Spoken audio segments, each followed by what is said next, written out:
defense. What did you think of the janky defense that you guys played? How did it work? Sometimes when your coach draws something up, you just kind of go with it. It is what it is. Like, you know, I don't know. I mean, it's one of the things where, you know, coach says this is what we're going to do, and we just did it. And, you know, I didn't look at it as anything but like what coach said to do. And I don't know if it worked or not. I don't know the numbers or whatever it was, but it was innovative. Like, you know, first time a team probably ever played boxing in the NBA ever. So you give Nick Nurse credit for that. So, but I guess you can call it janky. Mark, far right. Michael, far right.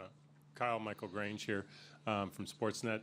I think you've touched on this a little bit before with Nick, or about Nick, but it takes a certain amount of conviction, I guess, to, you know, fourth quarter of a finals game to drop a defense that no one ever seems to have used in the NBA, and obviously you've never practiced. Maybe a little bit what it says about Nick. Never practiced that ever. I don't think I've ever ran boxing one in my life, I'm going to be honest with you. What did he tell you needed to do? Like, literally, he drew Fred FV. He said, this is Steph. You have Steph. He put me, Kawhi, Pascal, and Mark on the board and spots and said, stand there. So, I mean, it was just like, you know, play defense. And listen, I don't make too much of it because, you know, it is what it is with our head coach. He wanted us to do that, and that's what we did. And, I mean, you can always say this about it or that about it. You can laugh at it. You can clown it. It is what it is. Like, you know, so it's just like playing zone. And, you know, when the zone first got introduced in the NBA, guys were like, zone. But it was just like a zone. But, I mean, do you kind of respect the fact that he's willing to do things that are not what everyone else does? Nothing Nick does surprises me now on the basketball, like on the court. You know, as a coach, it doesn't surprise me. That one kind of caught me off guard, but yeah, it was innovative. Thank you. Cameron Buford, LA News Observer. Just to follow up on that, he did say he kind of consulted with you guys, and my question is, has he consulted on you guys often during the season on various strategies to kind of play your opponents? Yeah, Nick is very you know, player friendly. He's very you know, he'll access this or that, and you know, he'll say, are you guys comfortable with doing this, or what do you think about this or that?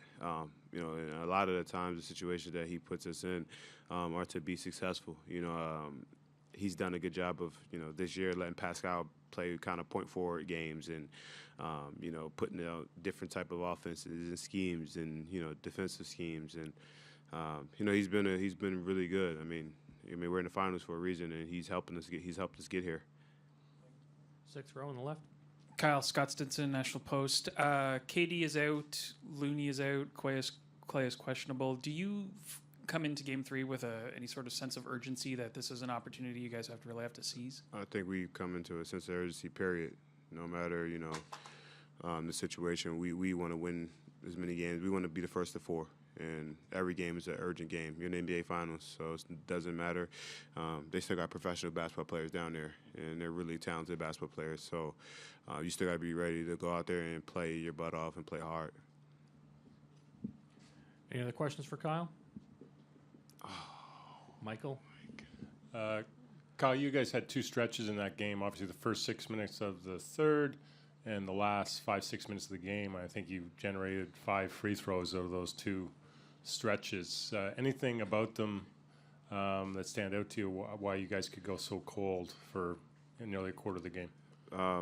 Just didn't play aggressive. We didn't play with enough pace. You know, we watched the film and saw things that we wish we had back. And those, you know, first 3 minutes of the third quarter, we wish we'd had back. You know, we got a couple shots that we missed.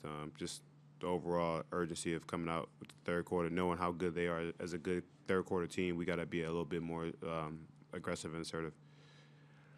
Last question over here. Kyle Ballantunas, ESPN. But just the fact that you kind of felt them there a little bit in the third quarter, showed resiliency in the fourth period, almost coming back and winning the game. Do you think it was kind of a good learning experience just to kind of get their best shot there in the third quarter as the series goes along? I don't know if that was their best shot. We just, you know, they made a run and we continued to play. You know, basketball is a game of runs, and we're never going to stop doing what we do. We want to continue to try to play hard and win the basketball game. As that's unfolding, like that third period run, just knowing that they've done that to other teams, You guys missed some open shots. Does that mentally affect you a little bit as you go through that period there? No, we still had a chance to win the game at the end of the game. We just kept playing and kept working. Thank you. This concludes the session in here for today. Mark, first question here in the front. Kawhi, Mark Schwartz, ESPN. Can you explain what it was like when Nick proposed the box and one to you guys for the first time in the timeout, and how you guys embraced that new way to go, and how it worked?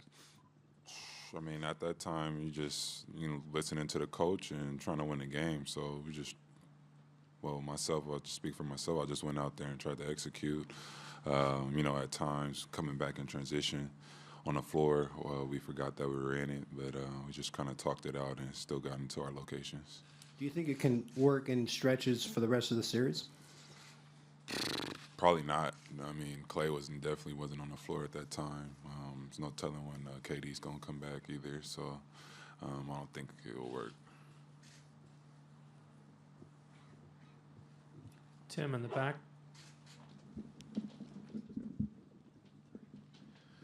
Kawhi, Tim Reynolds from the AP. You undoubtedly are aware that there was a suit filed yesterday against Nike. I know you probably can't talk about specifics of it, but were you comfortable with that being filed during the finals? And how do you have this amazing knack for seeming like to always being able to block out distraction. How do you develop such a knack? I mean, it happened a long time ago. It's probably you guys are just finding out, but it's not a big worry of mine. Like, I've been know about it. Michael, back right. Kawhi, what does it say about your head coach that he's willing to try, an unusual defense in the fourth quarter of a finals game? And can you think of some other examples this year where he's maybe done something a little surprising strategically? I mean, I guess, a guy that thinks outside the box. He coached at a lot of different levels, seen a lot of different games. Now coached a lot of NBA games. So, I mean, I really can't remember right now, just on the spot of what he has done. But, that's just how he is. He experimental, and, a lot of times what he, draws up on the board works. Thank you. Any other questions for Kawhi? Right here in the third row. Hey, Kawhi, I asked Clay this. I'm curious, how does an NBA player decide what a pain is, acceptable to play through and what type of pain you need to sit out from? How do you sort of draw the line? Because everybody's hurt, everybody's beat up at this point in the season. How do you make that decision? I mean, right now it's possible 5 games left and, about 12 days. If you could run, really. I mean, if you can't run, then you're not going to be able to play. That's how you pretty much measure things at this time.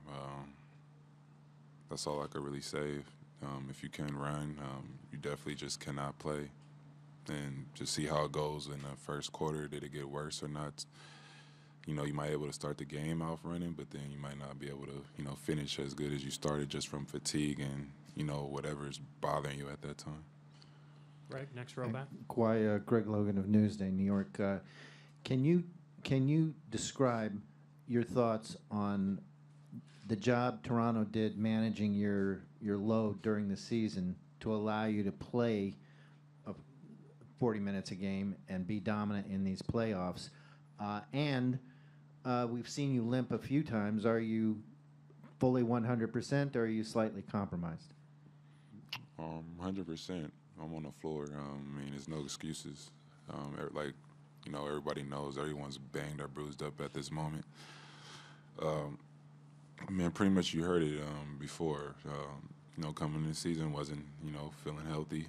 Still was, trying to get back to my old self. I mean, they seen that, they felt that, seen pictures of, of my body, and we pretty much just laid out the schedule and went from there. Just pretty much, like I said, laid out a schedule, win game by game, see that things get worse or get better, and then just try to keep attacking each day. Last 2 questions. Paul over there, and then over here. Hi, Kawhi. Paul Flannery over here on your right. To follow up on a question that was asked earlier from Tim, how are you able to sort of process and block out distractions in the course of a game? And is that something that you worked on over the course of your career, or is that just just your personality, do you think? I mean, I think it just comes natural just by,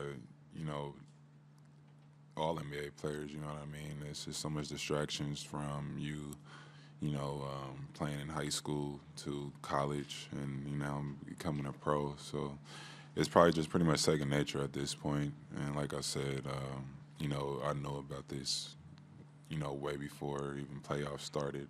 So it's nothing new to me. So the Warriors changed the matchup in the game 2, second half. Clay was on you. How much did you enjoy the challenge? I mean, it's fun. I've been knowing Clay for a long time, just living in California. And, I just go out and play still, you know what I mean? I'm not just playing against him at the moment. They switch a lot. They're a great defensive team, and just try to, take the challenge. Last one, next row back. Hey, Kawhi, Trista Crick, USA Today. I was talking to Boogie earlier just about his rehab process through his injuries. He's obviously been on multiple teams. How much variance is there from team to team in terms of what the training staff is like and the types of treatment that you receive? It's just like meeting anybody, walking outside or whatever person you're talking to, everyone's different. They're going to see the world different, life different, and that's pretty much how it is. From going from, one place to another, it's totally different people. Thank you, Kawhi. Kyle will be in next.